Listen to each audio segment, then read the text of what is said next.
Welcome, new and returning listeners, to today's episode of the Black Business Roundtable. I am your host, Doug Blacksher, broadcasting to you live from the City of Diversity, Oakland, California. Today is a quick 1 hour show. So hang on, everybody. Hang on.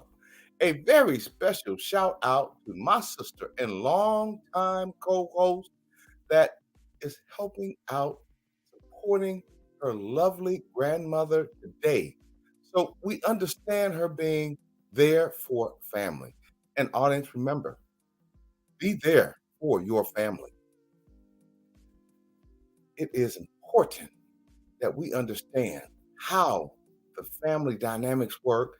And as our mothers, grandparents, aunts, aunties, as they move up in age, we give them the support that they need to be comfortable in their retirement and relaxing years. Dr. Ashley, we miss you and look forward to seeing you soon. So let's get started. Black Business Roundtable family. Audience, thank you for watching our anniversary show last week, and apparently you enjoyed the clips posted on our several media from Dr. Ashley Coleman, catching us up on what she has been doing on her sabbatical. The show included Barack Obama Shaw running for the governor of California and is sharing what is political party. And this is very important. The ring of truth. Our politicians have forgotten what the ring of truth is, and some of them have a ring of a lie. Also, Allyssa Victory of Victory's Corner discussing Black Unity Council relaunch. Doni Ramachandran, District 4, member discussing her no vote. Jennifer Esteen running for Alameda County Board of Supervisors.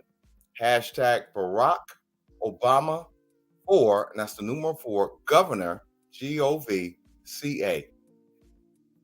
Hashtag Victory 4, and that's FOR, Oakland. Hashtag Janani 4, and that's FORCA. Hashtag Team Esteem. Hashtag Ring of Truth. See clips on our Instagram or Facebook page.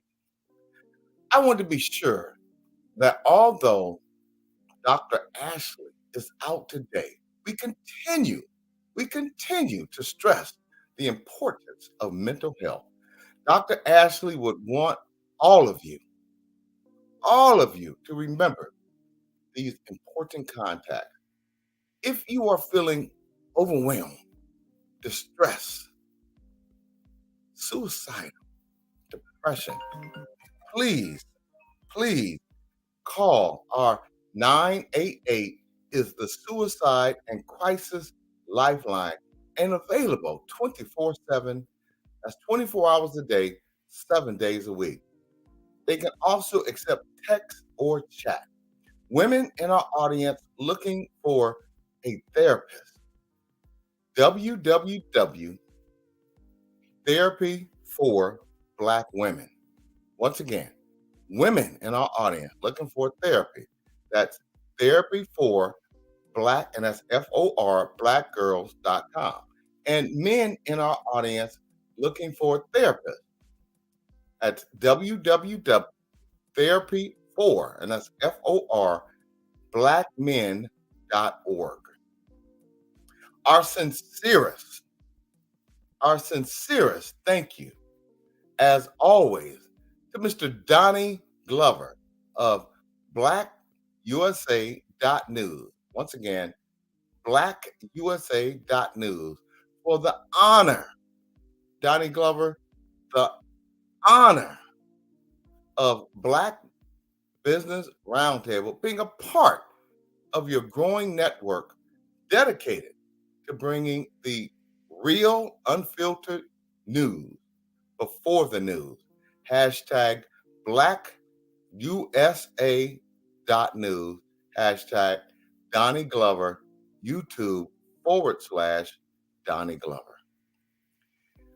The Black Business Roundtable update. If you need to know what's going on in America and Black America, you tune in. So this month, I'm giving a thumbs up to the Community Policing Advisory Board, which meets once a month, the first Wednesday of each month, to discuss issues in the city of Oakland that directly affects our safety, our businesses, and our residents. Right now, Oakland is being plagued. Yes, we're being plagued with violence, crime, and other issues that affect the quality of life. And me and my partner just recently had an incident in downtown Oakland on 26th and Broadway, where I was visiting a local store and my partner was in the car and she called me and said, "Hey, don't get an item." And then she became frantic. I heard in her voice a sound that I had not ever heard before. And that sound was, "Hey, they're breaking into cars.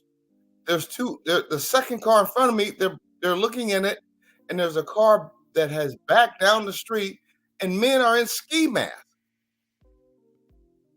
I said, "What?" And she said, "Oh my God, they're coming for us. They're coming for our vehicle." I dropped the items at the desk, at the counter in which I was purchasing these items from. I came running out and I saw a gentleman with a ski mask walking to the car and was going to break in. And audience, let me be clear. I'm 60 years old, so I don't do a lot of running. But I was so uh, uh, uh, uh, uh, uh, overwhelmed. The adrenaline was going. I came running out of the store across traffic, and the person in the ski mask saw me running like a teenager or 20-year-old. Can you imagine that? And they jumped in the car and left. My partner and I were so much in dismay that we couldn't believe it. But getting back on the Community Policing Advisory Board, I humbly ask that you Google the Oakland Community Policing Advisory Board and please become a member. And what I mean a member, join the meeting. The Oakland Police Commission, from my understanding, is dealing with uh, uh, I would say membership issue. So we're going to work with the Community Policing Advisory Board and make sure that we support them. In addition to that, the Oakland East Bay Democratic Club meets every first Saturday of each month at 10 a.m. And you can go on my webpage or you can Google Oakland East Bay Democratic Club. Chef Michenet, a few shout outs to my sister, Chef Michenet. We have gone by her restaurant. And let me be clear, folks, it is going to be an amazing spot. Chef Michenet is hosting Chef Michenet. We want to thank you for hosting our anniversary at her soon to be open restaurant, Willows and Pine. And the restaurant is 3525 Fruitvale Avenue, Oakland County, California, for the grand opening. We will keep you posted in regards to the grand opening. We want to have, we want to make sure that you come by and get some of the great food that has been keeping me healthy for the last year. We will keep you posted, and we want to let you know patronizing Black businesses is important. Patronizing Black businesses is important. Show special guest returning to the Black Business Roundtable, our bi-weekly half-hour segment at 4:30 with Allyssa Victory Esquire. Victory's Corner. Hashtag Victory 4, and that's FOR Oakland. Continuing the conversation on Black Unity Council relaunch, the Supreme Court decision on affirmative action and school board election. Now, let's be clear, audience. We have many people in this country who feel that we don't need affirmative action, who feel that Black people are equitable and have the same opportunity as many people, specifically of European descent, have had. And that is not true. There continues to be racism, discrimination, and lack of understanding that this country is falling backwards instead of jumping forward. So, our Victory's Corner is going to discuss that in detail. A few guests may be stopping by with quick updates as well. And stay tuned this summer for more of our Black Business Roundtable thumbs up and thumbs down, giving you the good and bad locally and nationally, thumbs up and thumbs down. Brother Marcus Flowers of Georgia and Mission Democracy. Check out his Instagram at Miss MIS N capital N Democracy. Hashtag Miss N Democracy, and give him a follow. We need to make sure that we understand that democracy is under attack in this nation. And until we realize that and address that, we're going to have a bombardment of attacks on our democracy. Thumbs down, the 16 fake electors. And let's be clear, the 15 fake electors charged in the state of Michigan. Hashtag fake electors don't receive thumbs down in hashtag the town. Do better. Do better. You are welcome. You're welcome to come and talk with us about it and make it right. Hashtag BBRT Naughty List. Hashtag BBRT Naughty List 2023. Audience, I want to be clear here today.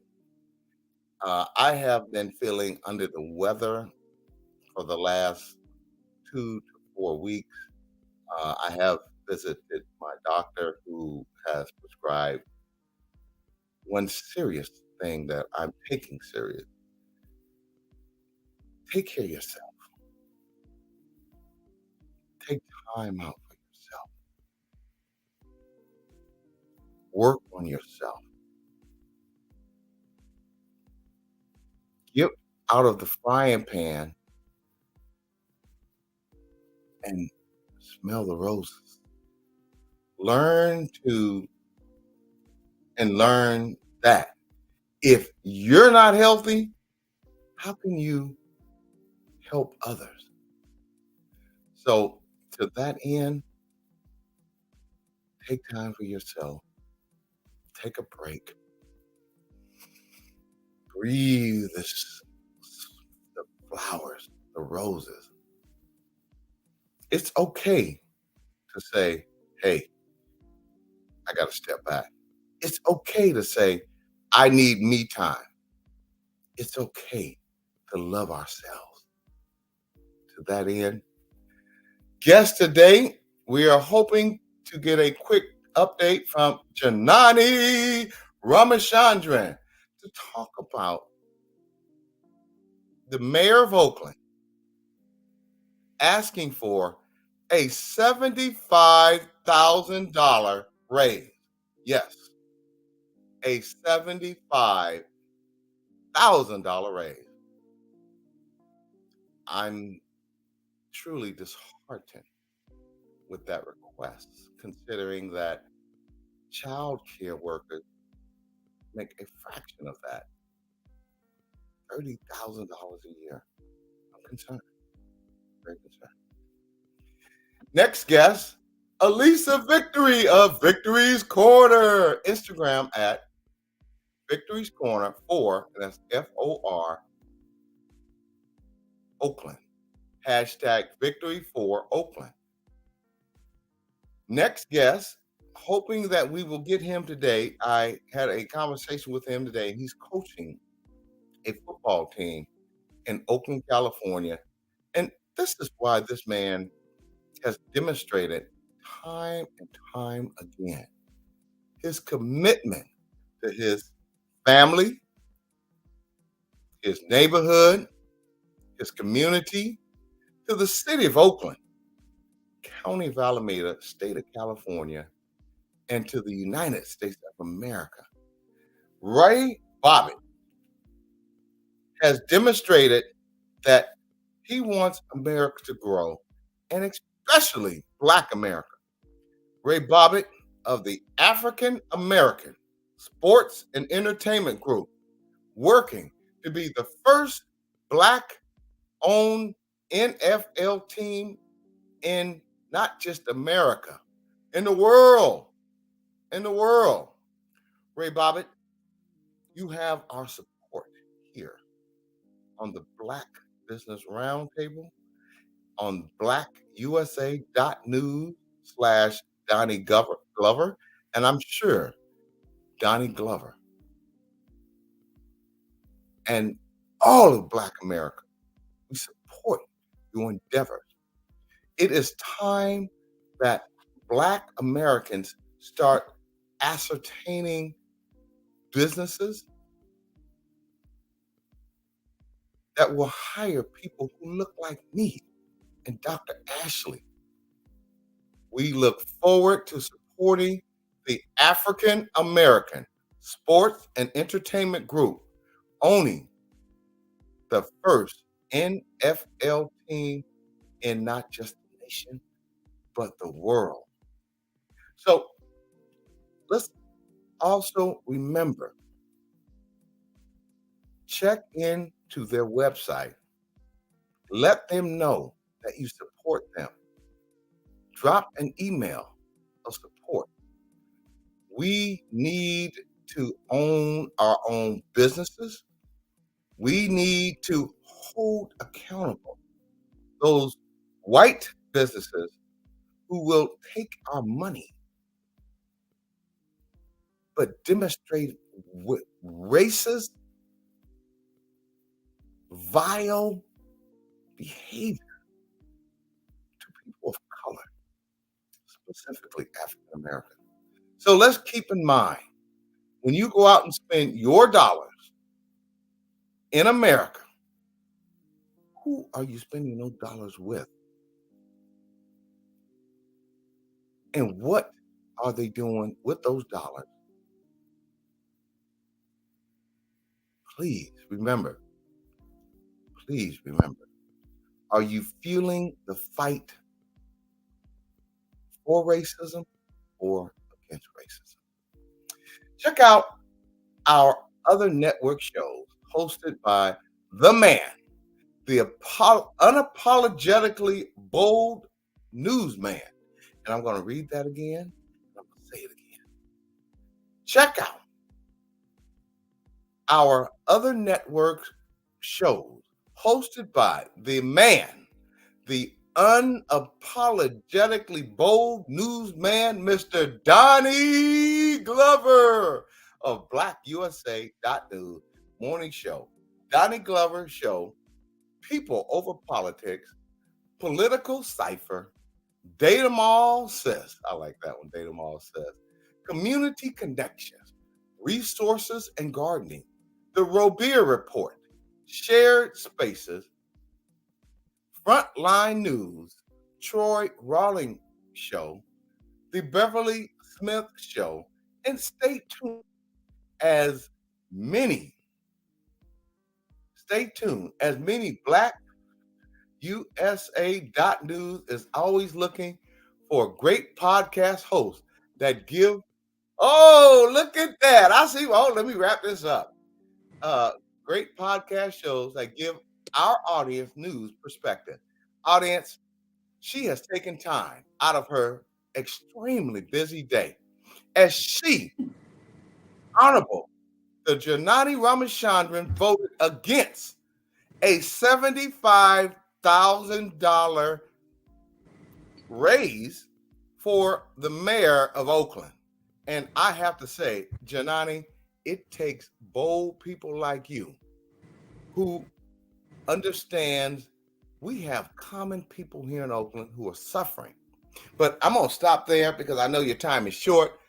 Audience, the Honorable Council Member of District 4 in Oakland, California, the Honorable Janani Ramachandran. I'm going to turn it over to you, my sister. Tell our audience why you voted no for a 75. Some people don't even make $75,000 a year.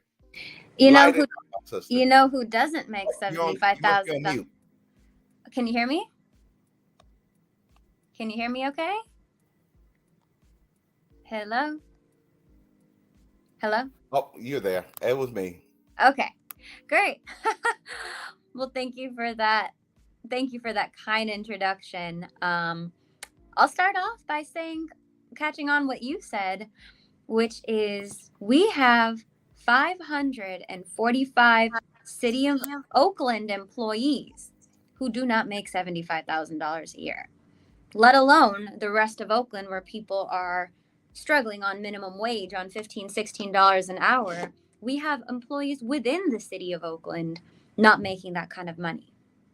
So what I proposed at the finance committee meeting the week prior was not to give the mayor the maximum allowable raise, but instead to give the minimum amount required by the charter as it is right now.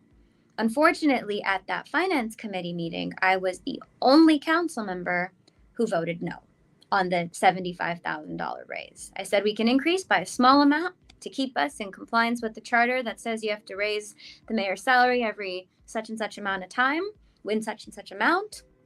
But to me, this is not the time or place to be seeking out a $75,000 raise for several reasons. First, our fiscal climate. We just passed a budget where we dealt with a financial deficit of $360 million. We made so many cuts to essential services, to staff positions, or so many more. And in this kind of environment, it is not the right time to be granting such high of a pay raise. Thankfully, and I will say that I am thrilled with the outcome. The combination of a lot of public pressure following that vote on the committee meeting led council to agree with my original proposal, which was to give the minimum allowable increase that we have to and not the maximum amount. And honestly, this is so much credit to the people of Oakland who really were united on this front and truly spoke. And it made me feel validated in that the no vote, the singular no vote that I cast a week ago, was reflective of the will of the people. Council members received hundreds, if not, frankly, almost in the thousands of emails and calls from constituents from all over who were against it. Yes, Doug. Janani, let me tell you something. That is why I supported you then and I support you now. Our politicians, some of them, in this situation, we have child care workers who make less than half of that. Mm-hmm. And you want a $75,000 a year raise. I supported Shane. I endorse Shane, but I do not support a $75,000 a year raise, and this city is in turmoil. So I wanted to put that on the record. Please continue, ma'am. Thank you. Thank you. So ultimately, we were able to pass what I had hoped for, and the mayor agreed with that and made a statement that day. And now the bigger issue is revising the charter. The charter language requires the city of Oakland to compare the mayor's salary to the salaries of 6 similarly populated cities in California, and to compare not mayor to mayor, but mayor to city manager. That's beyond comparing apples to bananas. That's comparing apples to grapefruits at this point, when we're comparing the role of a mayor, which is an elected role, a technical role, and very different from that of a city manager, to that of city managers in 6 cities that frankly have nothing to do with Oakland. The 6 cities included Anaheim, Bakersfield, Fresno, Sacramento, Long Beach, Stockton. And just for context, none of those cities experienced a financial deficit in the way that Oakland has. So the comparisons that the charter is asking us to make is flawed. So what I had put forth is a request to review the charter, to possibly set up an independent charter review commission, or otherwise explore our options about how we change this formula that is not working clearly. Unfortunately, my colleagues were not open enough to exploring all of these different options about how we revise the charter, and specifically wanted the Public Ethics Commission to be the one looking at this. Now, I served on the Public Ethics Commission, and I firmly do not believe it is the right body to be reviewing the salary of our mayor, or frankly, any other elected official. There are so many wonderful things that the Public Ethics Commission has the power to do and does, but this is not one of them. Let me ask you this, as we are going to have the Victory's Corner coming on and shortly.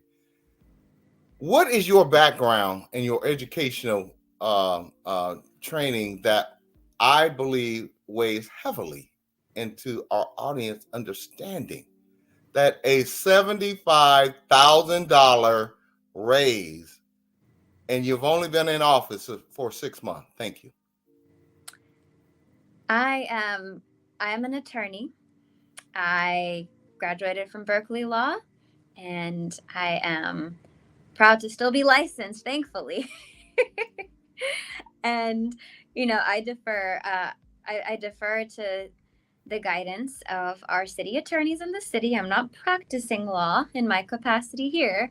However, my understanding of the law certainly guides many of my decisions. So when we're asked, who fault, have you read the charter language? When I'm told mistruths and lies, that saying, oh, this salary increase was required, or when there's things that are thrown at me that are not factually true, just know that I do the research to determine whether or not it is true.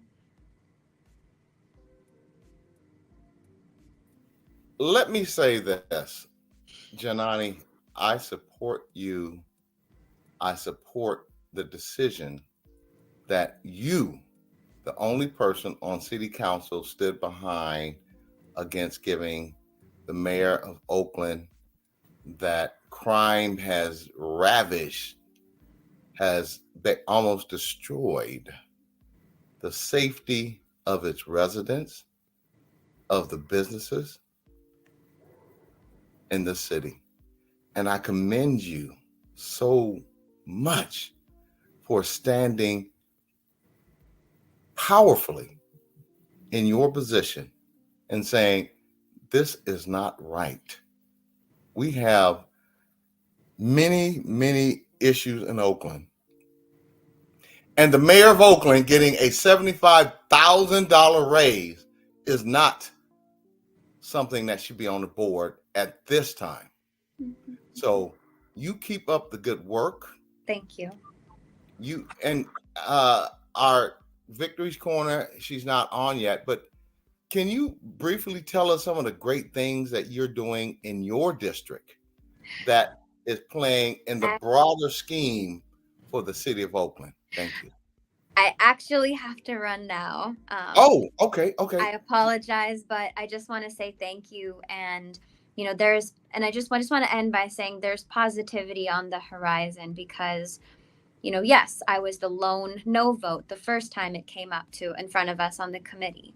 However, we were able to convince the rest of the council. And I say we because it really was the power of public pressure and public opinion that got us to this point. So I want to say thank you to all of those who spoke their mind and supported my no vote so that we got what we wanted into existence. So thank you so much, Doug, for all that you do. And next time, I would love to spend more time talking about the positive things we're working on for our district and all of Oakland. Well, I see Allyssa Victory here. So let me just say this. It's people like you. It's people like you that's going to make Oakland come back to the city, the great city it used to be. And for the mayor of Oakland, who I endorse, I want you to remember one thing. Gene Kwan. And Mayor Gene Kwan was a one-term mayor. Janani Ramachandran, we look forward to having you back on the show again. City council person and just outstanding person. And my friend, who I was out there with my doggy, you remember, knocking on the doors. Street. Yes. We look forward to having you back on the show. Have a great day, and thank you for coming on today. Thank you. Audience, that is Janani Ramachandran, City Council member for District 6. And we will not hesitate to bring on Victory's Corner. Allyssa Victory. You know what? Audience, yeah, we can hear you. Okay, great. Audience, I want to say that I'm going to immediately turn this over to Allyssa Victory because she has some great things she wants to share with us. But Janani Ramachandran, Allyssa Victory, these are the type of young people who are practicing attorneys, who have studied the law.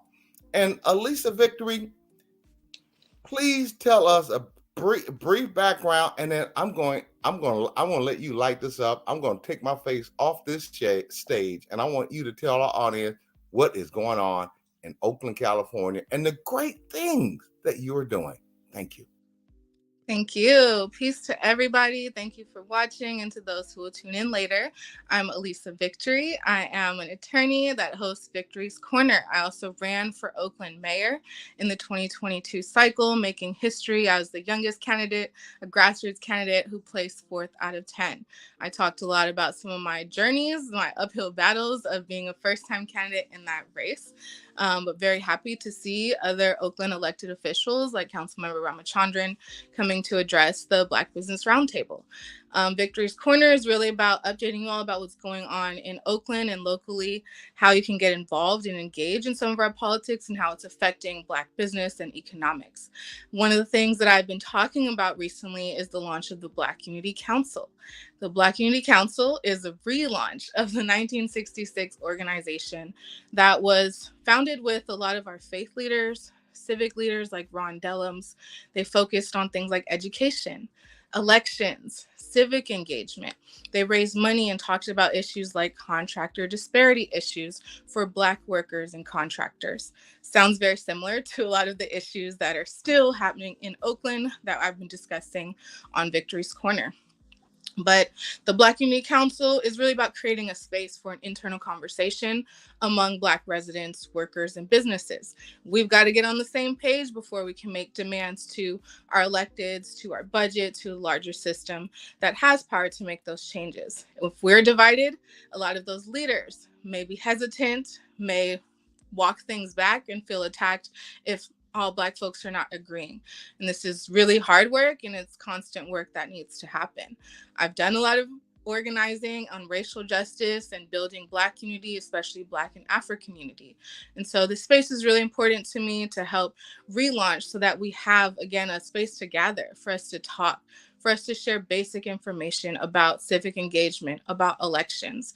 And we've launched really focusing on high school students and formerly incarcerated people. And so this past maybe 6 weeks, we've had students this summer who have been doing voter registration every day at public spaces like libraries, youth centers, different community events, making sure that people are just registered, that they know how to register, that they have voter reg forms in their language that they need, that they know when the upcoming elections are and how our elections work here in the city of Oakland.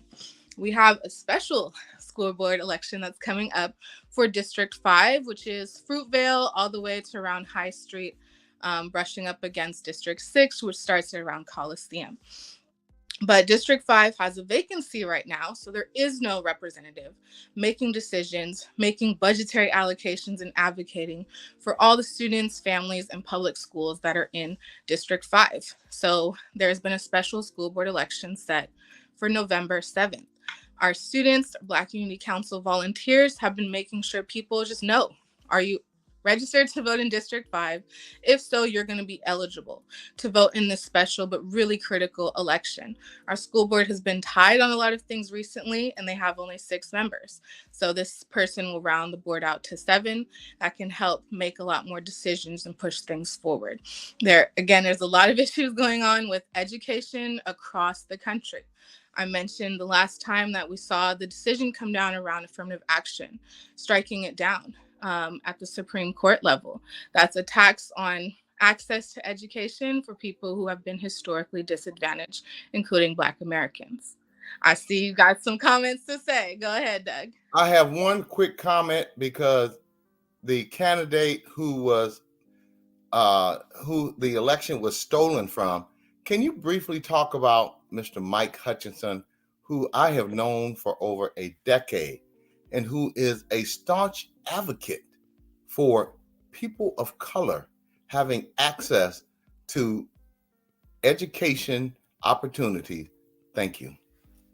Thank you for the question. So Mike Hutchinson is a name you may have heard. He ran for school board several times on a strong platform of really centering students, of being a public servant that is accountable to the people who elect him.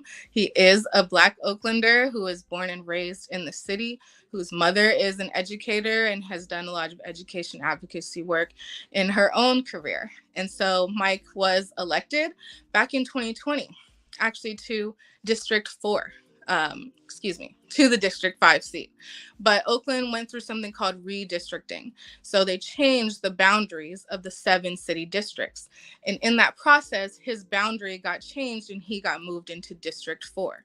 And so he was already elected. He had basically a choice to continue to serve out the rest of his 2-year term in the District 5 seat, but then be considered ineligible to run for the seat again because he now lives in District 4. Instead, there was a District 4 school board election in November 2022, last year.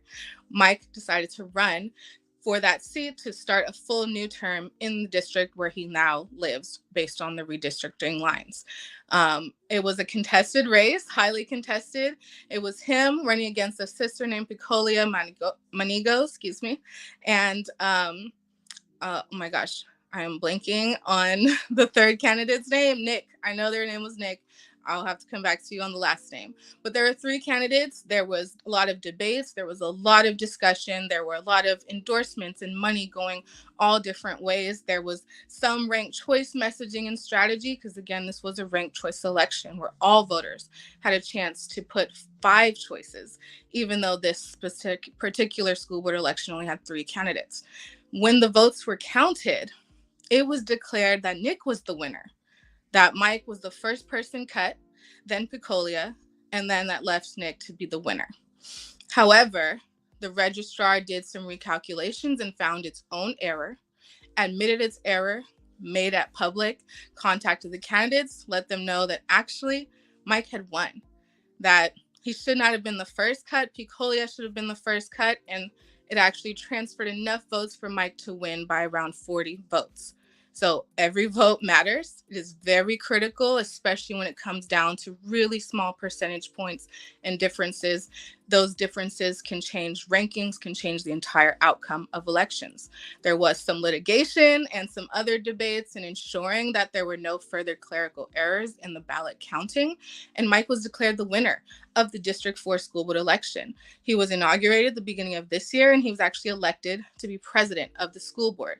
And so that then left the vacancy in the District 5 seat that he just left. So he is still on the school board, now representing District 4 instead of 5. District 5 needs a representative now. And that's why a school board election has been called for November 7th, so that voters don't have to wait 2 more years without having a representative on the school board. Well, let's be clear here, audience. We have not just in Oakland, California, in the county of Alameda, in the state of California, all across the United States, how important it is to be involved in school board elections, Oakland City Council elections, mayor elections, Alameda County Board of Supervisor elections, which I'm going to give her a plug. Jennifer Esteen, I am her team, and other local elections across city, county, and state. Thank you. Thank you very much, Allyssa. Thank you. So yes, 2024 is going to be jam-packed with elections at every level, including the presidential election. There's going to be a lot of candidates campaigning to you, asking you for money, asking you to volunteer, a lot of forums. So really start to think about now. Start to look at candidates who are launching now, who are putting out a clear message of who they are and inviting you to get to know them, to join their campaigns. There's going to be a lot of contested elections, and excitingly, a lot of these elections are seeing more Black women, more grassroots candidates, working class candidates that are coming into the fold. People who are not, from political families or from political party leadership. People who are working class and everyday residents are inspired to run, are inspired to take leadership and at least jump in the race and be a part of the conversation during the candidacy. And so it's going to be a lot. There's going to be a lot more that I'm going to be bringing to you all. Right now, I'm just trying to remind you all there's a special school board election, and that is only for District 5 in Oakland for the school board seat. It will be ranked choice. Right now, I'm only aware of 1 candidate, but the filing period has not yet closed. The Black Unity Council is again continuing to do our voter registration and empowerment, especially of young voters and of formerly incarcerated voters. Alameda County is now committing to implement Oakland Youth Vote by the 2024 cycle.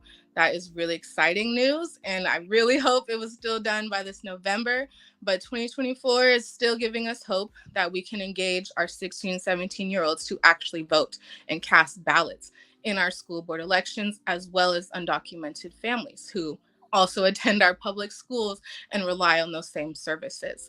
The Black Unity Council is going to be tabling this Saturday, 11 a.m.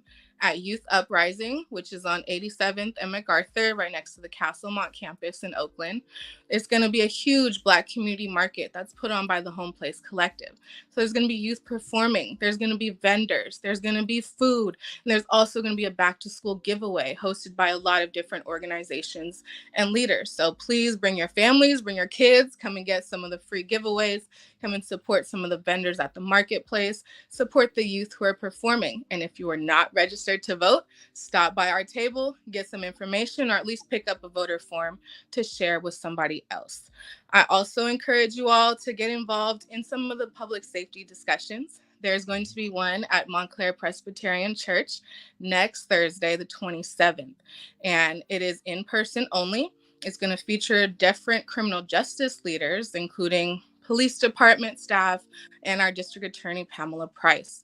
And so it's important that people actually see their electeds, see the people that are serving them in their cities, in their counties, that they attend these forums, not just talk to folks online. A lot of those folks don't even live here and are just trying to create a certain narrative. The best source of information is direct. And so go and talk to people yourself, ask them, read their policies, read their records for yourself. And Black Unity Council is trying to, again, help people get that information, help people know who is their elected, who is my city council person, right? Who is my school board person? What district do I even live in? We have basic information at our table, helping people just find their city council district, helping them find their supervisory district. And that's going to be critical to any candidate or campaign that is trying to engage our folks, that we still have to meet them where they're at.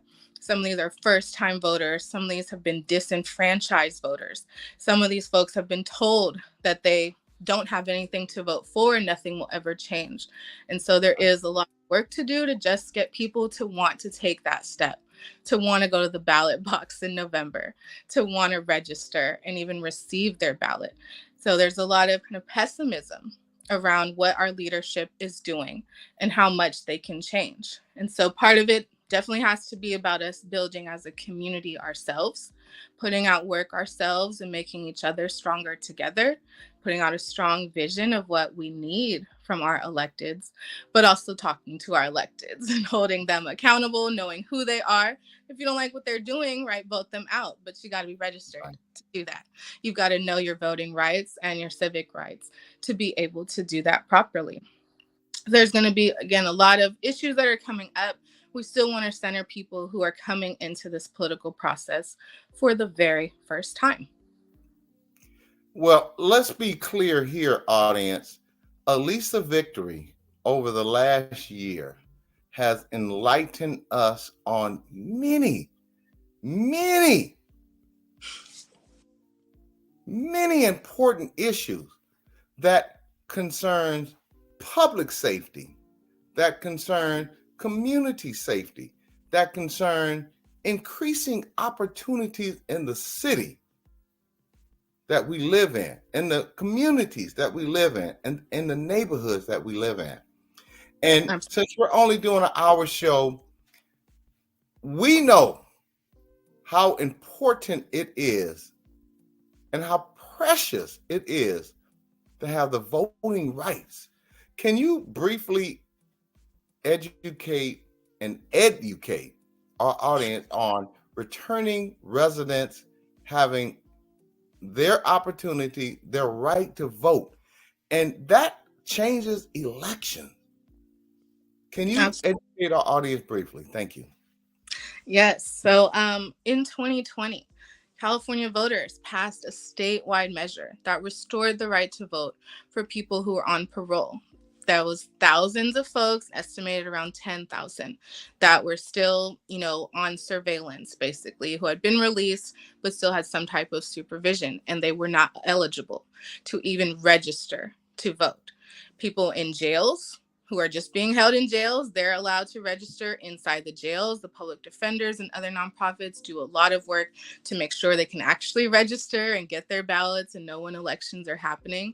People who were on probation were able to vote, but this now allowed parolees the right to vote. People who were convicted of felonies, people considered ex-felons.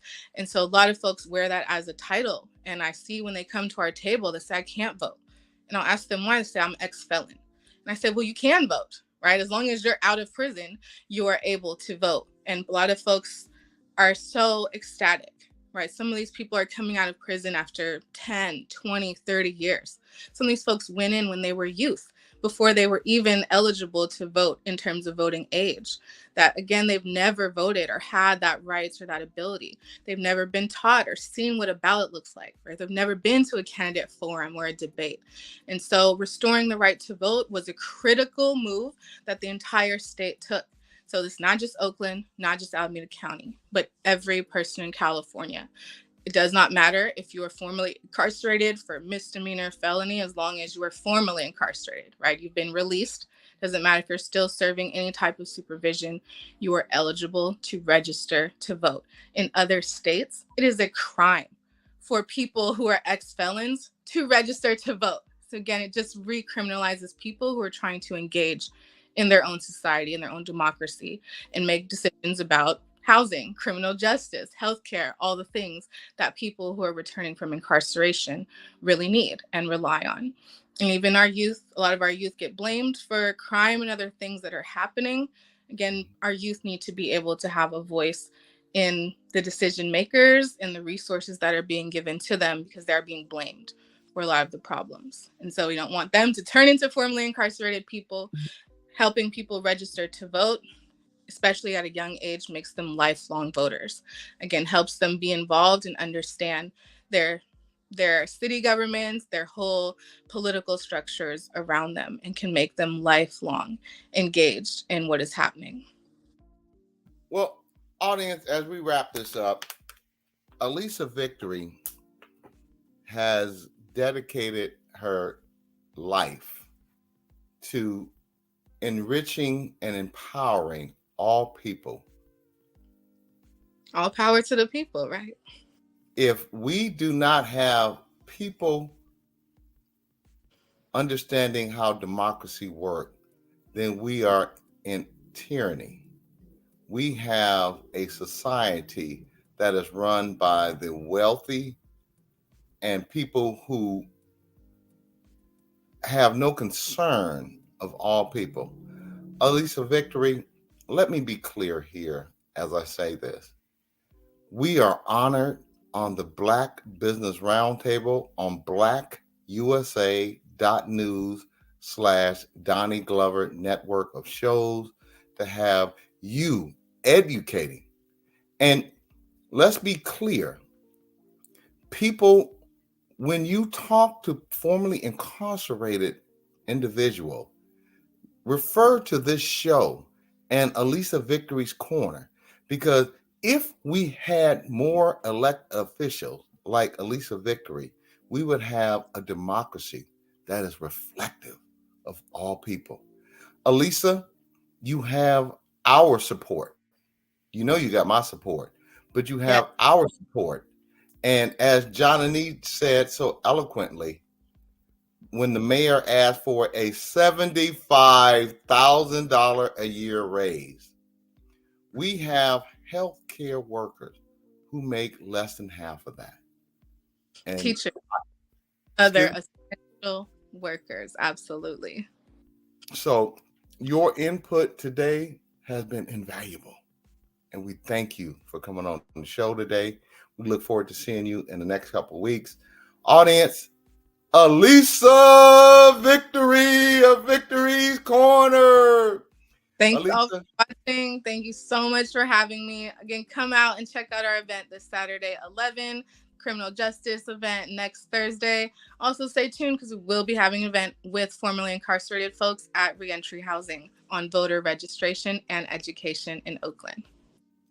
audience, your vote is your power. We may not be able to change things on a national level, but we can improve the quality of life in our community, and following and listening and having leaders like Allyssa Victory out there with the flag of democracy and people power first. We love Yes. you, Allyssa. Thank you, and continue your great work. We see you in a couple weeks. Thank you so much. Have a great night, y'all. Audience, as we move forward today, understanding how the system works, I want you to remember, vote, vote, vote. and check your city, county, state rules and regulations on returning residents having the privilege and the opportunity to vote. To that end, check out our other network shows hosted by the man, the unapologetically bold newsman, Mr. Donnie Glover of BlackUSA.News Morning Show.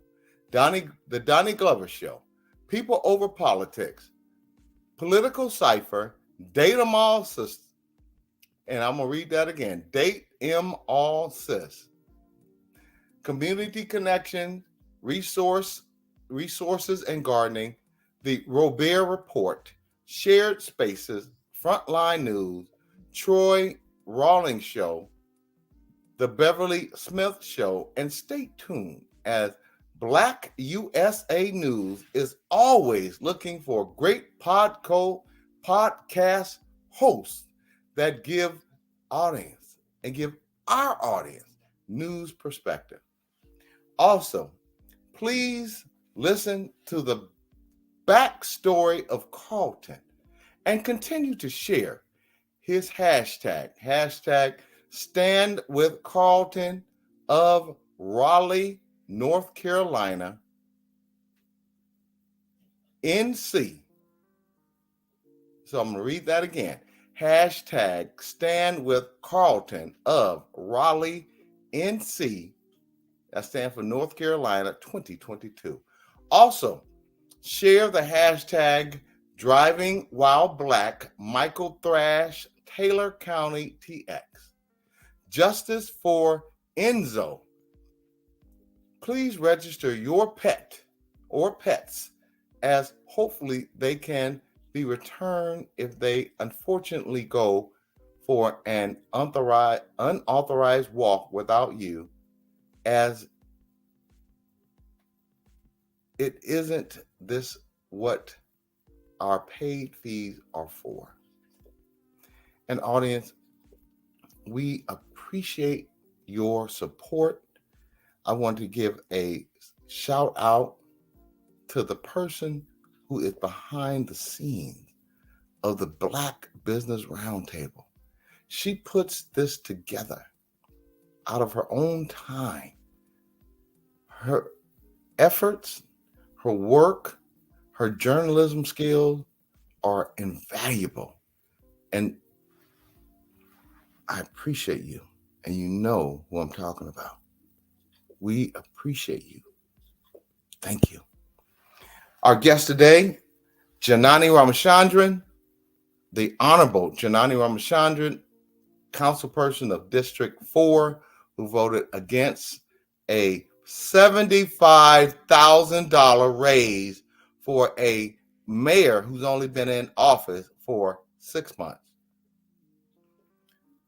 Allyssa Victory of A Victory's Corner, and Allyssa, continue to do the hard work that is needed to enlighten and enrich our community, educate our people on why it is important to vote, and people who are returning residents who have the privilege to vote. As we wrap up our Thursday episode, I want to say thank you for joining us today. We look forward to seeing you Thursday, every Thursday at 4 p.m. Pacific Standard Time on the BlackUSA.News Network and on YouTube and Facebook. Thank you, audience, for tuning in. And remember, together we can listen, we can learn, and we can share, because I know you care. This is Doug Blacksher and Dr. Ashley Coleman, returning soon, of the Black Business Roundtable. God bless. Good night.